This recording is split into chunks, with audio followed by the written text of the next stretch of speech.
It started as a minor bug, payment systems flickered, transit apps lagged, and digital kiosks stuttered in cities around the globe. At first it was easy to dismiss, just another day in a world run by code and cloud. A few online retailers went dark, their websites replaced by cryptic error messages. Shoppers shrugged and moved on, assuming it was a temporary glitch. No one paid much attention. These were the usual digital hiccups, the kind that come and go without much consequence. People scrolled past error notifications, barely noticing the growing pattern. The news dismissed them as isolated glitches, reporting with a casual tone that everything would soon be back to normal. But in the shadows of tech forums, engineers whispered about strange data packets and unusual activity from deep within China. Screens filled with code that didn't make sense, and network traffic spiked in unpredictable ways. Alarm grew among those who understood the digital heartbeat of the world. IT professionals watched as their dashboards lit up with warnings, their unease mounting by the hour. By Wednesday, the problem exploded. Global logistics tracking failed, cloud services crashed, and the world's supply chains ground to a halt. Airports filled with stranded travelers as departure boards glitched, and flights were delayed indefinitely. Bank and airline websites vanished, leaving customers locked out and desperate for answers. Branches closed their doors, and check-in desks stood empty. The conveniences of modern life weren't just failing, they were disappearing.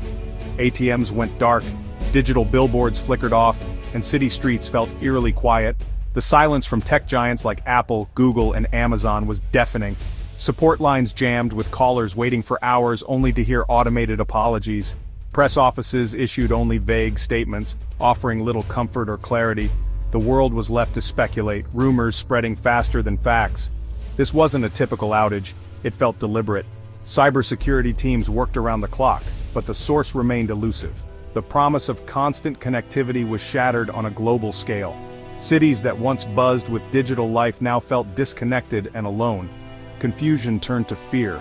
This was no accident. Emergency alerts flashed across screens but offered no real guidance. Someone had flipped a switch and the world was realizing just how dependent it was on the light it provided. The digital age's greatest strength had become its greatest vulnerability. The initial tremors had become a full-blown earthquake, shaking the very foundations of our interconnected world. The digital world, built on trust and uptime, was suddenly fragile. Every unplugged cable felt like a lifeline cut. The world held its breath, waiting for answers. People gathered in public spaces, searching for information, for hope, for any sign of resolution. The realization dawned, the foundation of our civilization was cracking. The invisible systems we relied on had become our greatest point of failure, and the worst was yet to come. The world was only beginning to understand the true scale of the disaster. The explanation didn't come from a routine press release, nor from a carefully worded government statement. Instead, the world was stunned by a chilling live broadcast from Beijing, one that would send shockwaves through every major capital. In a single, decisive announcement, China declared the immediate suspension of all operations at TSMC, the world's most advanced chipmaker, and banned ASML from shipping any of its vital machines or software updates. With that decree, the world's most critical supply chain, responsible for powering everything from smartphones to satellites, was abruptly severed. Disbelief and confusion swept across continents. Could a single government really hold the entire world's technology infrastructure hostage overnight? But as confirmations poured in from Taipei and The Hague, the reality set in. This was no bluff, no diplomatic posturing. The world was witnessing a new kind of power play. It was a calculated act of economic warfare, designed to send markets into chaos and governments scrambling for answers. Beijing's official statement cited national security, but the true message was unmistakable. This was about leverage, about control, about demonstrating who held the keys to the digital future. By targeting TSMC and ASML, China sidestepped traditional military confrontation and instead seized the choke point of the global economy, where silicon, not steel, was the new weapon. The glitches, outages, and sudden shutdowns that followed were the opening shots in a silent, invisible war. One fought not with bombs but with code and supply chains. The era of easy, borderless technology was over. Suddenly, the digital world felt smaller, more fragile, and far more dangerous. The world's intricate supply chains, once symbols of global cooperation, had become weapons, wielded with precision and intent. The digital declaration of war was unmistakable, echoing through boardrooms, parliaments, and living rooms alike. A new era of conflict, centered not on oil or territory but on silicon, had begun, and the world would never be the same. To grasp the crisis, you need to know TSMC and ASML. They aren't household names, but they're the twin pillars of our digital world. TSMC in Taiwan manufactures over 90% of the world's most advanced chips, engines for everything from smartphones to missiles. ASML in the Netherlands builds the only machines capable of making those chips' extreme ultraviolet lithography systems. Without ASML's machines and TSMC's factories, advanced chip production stops everywhere. This wasn't accidental. Decades of specialization made them irreplaceable. The world depended on one Dutch company to build the tools, and one Taiwanese company to use them. Beijing didn't need to invade, just issue an order. With a single command, it paralyzed the global digital economy. The ultimate leverage: two companies, two choke points, both now squeezed. The world's technological foundation was more fragile than anyone realized. And now, it was crumbling. In Taiwan, panic turned to resolve. The government declared a state of emergency, military units surrounded TSMC's foundries. President Tsai called Beijing's move economic terrorism. The stock market halted, and the nation braced for impact. In the Netherlands, shock and confusion reigned. ASML's headquarters became a crisis center. The Dutch government scrambled for answers. Rotterdam's port ground to a halt, exposing the vulnerability of even the most stable nations. ASML's monopoly had made the Netherlands a target and a hostage. As the world looked to Amsterdam and Taipei, there were no solutions, only the dawning horror of a new kind of siege. The world's crown jewels of technology were now pawns in a global power struggle. The shutdown's impact was immediate and brutal. Factories that once buzzed with activity fell eerily silent overnight, their machines powered down and assembly lines frozen in place. Electronics manufacturers like Foxconn halted production. No new chips, no new devices. The world's supply of smartphones, laptops, and countless other gadgets dried up almost instantly. Product launches vanished, the tech world went dark. Major events were canceled, and innovation ground to a halt as companies scrambled to adapt. The auto industry followed.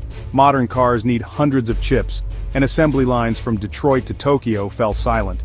Showrooms emptied, and new models never made it to market. Millions of workers were sent home. The entire industrial ecosystem seized up. Families faced uncertainty as paychecks stopped and communities struggled to cope. Store shelves emptied, not just gadgets, but appliances and essentials. Everyday life was disrupted as people searched in vain for the products they once took for granted. Even the internet began to fray, as cloud providers couldn't expand or repair data centers.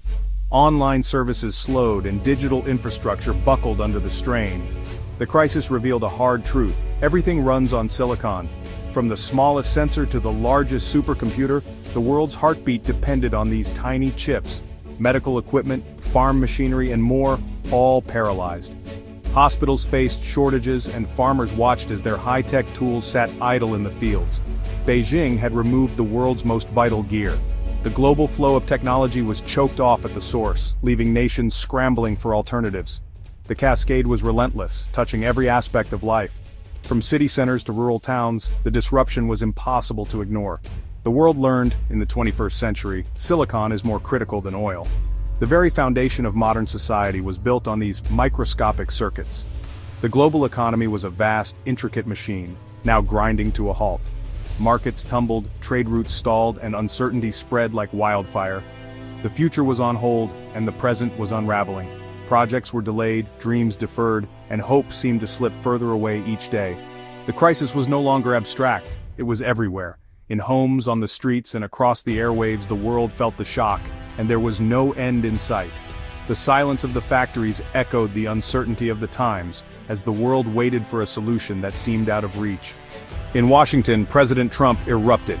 He declared a total economic war on China, imposing sweeping tariffs and demanding a complete decoupling. The U.S. Navy moved to monitor shipping lanes, hinting at a blockade. Trump's rhetoric alienated allies and sowed chaos at home and abroad. Instead of building a coalition, America found itself isolated. Inside the administration, chaos reigned as officials scrambled to contain the fallout. As the world teetered, the US response only deepened the crisis. Financial markets collapsed with unprecedented speed.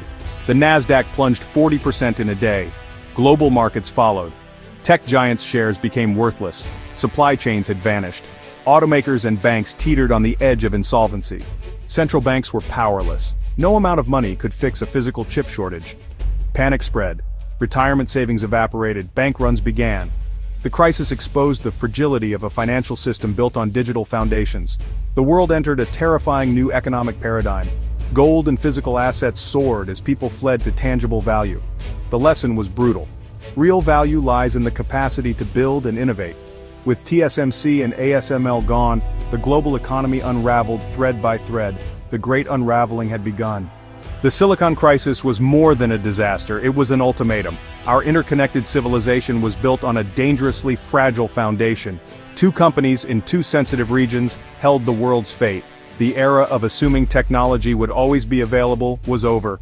The microchip was now the world's most critical resource and a weapon. Nations faced a stark choice: resilience or vulnerability. Onshoring chip production became a matter of survival. Diversifying supply chains and building redundancy was imperative no matter the cost. The countdown had started, the fire drill was over. The world had seen its greatest vulnerability.